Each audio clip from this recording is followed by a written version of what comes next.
Between the land and the sea lies potentially one of our most biodiverse coastal habitats. Sand dunes should be incredibly dynamic ecosystems, home to amazing wildlife. But in the last century, sand dunes have become one of Europe's most threatened habitats. Without action, we risk losing these unique wild spaces and the wildlife that makes Welsh coastlines so special. This is why projects like Dynamic Dunescapes and Sands of Life are undertaking pioneering conservation work to bring the dunes back to life. Pembrae, a globally important sand dune system located in southwest Wales, is one of the sites where Dynamic Dunescapes and Sands of Life are working to restore the dunes' natural processes. Sand dunes are complex ecosystems, and over time our understanding of how to manage them has changed significantly. In the past, it was believed that sand dunes needed to be stabilised, and so in the 1950s, sea buckthorn was planted at Pembrae to do just that. It spread quickly across the dunes, over-stabilising the sand and altering the whole dune system. We now know that for a dune to flourish, sand needs to be able to move freely to create a mosaic of habitats, especially areas of open sand, to support an abundance of life.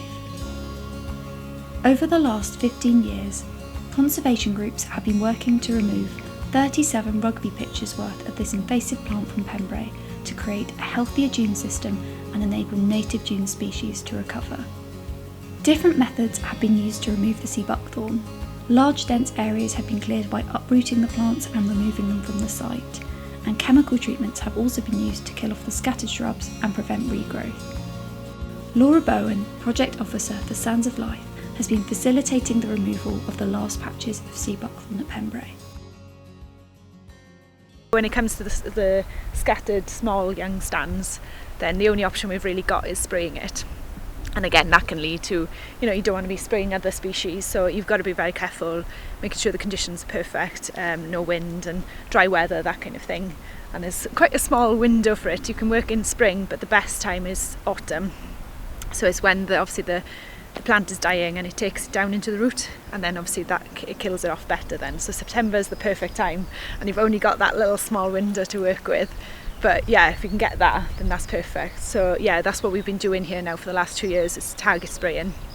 And as you can see, it's quite a large site, so it's quite hard work to do. The more we can get rid of, obviously we'd love to get rid of 100%. It's very hard to reach that target, so as close as we can, because leaving anything will just grow back so fast. But again, it's just that controlling the growth, controlling the stabilisation, and just having that balance, so trying to create a little bit more bare sand, that little bit more mobility, just so that it can naturally, in the long term, look after itself.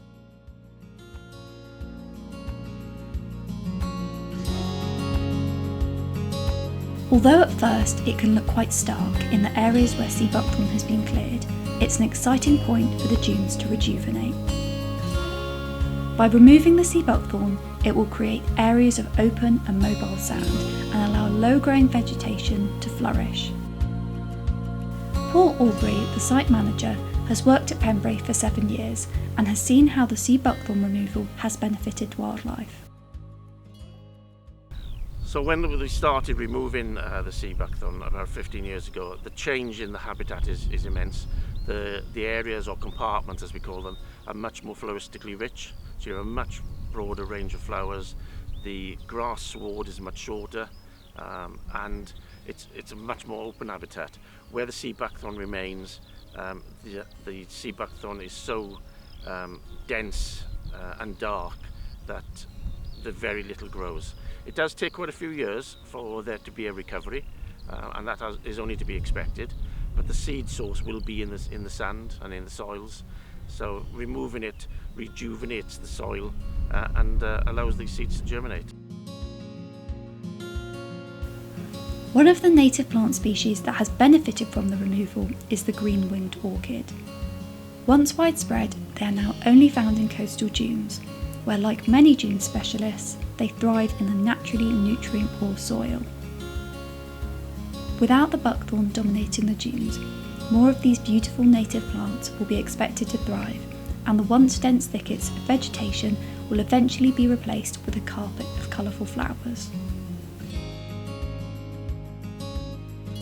The increased diversity of plant life in turn supports a huge number of insects. In fact, 120 different species of bees, wasps and ants have been recorded at Pembrey. One of the rarest and most interesting of these is the spring mining bee. Spring mining bees are a type of solitary bee that mine into sandy banks to create burrows to lay their eggs in.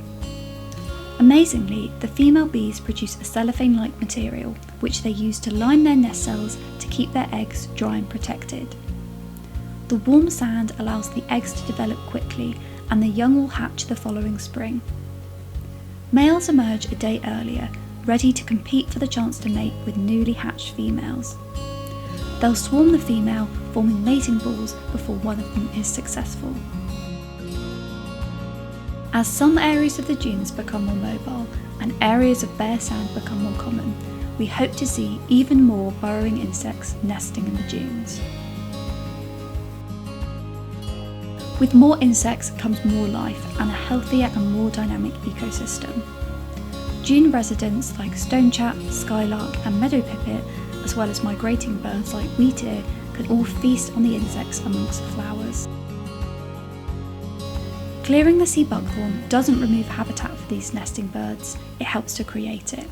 The thickets of sea buckthorn are just not suitable for building nests for most birds.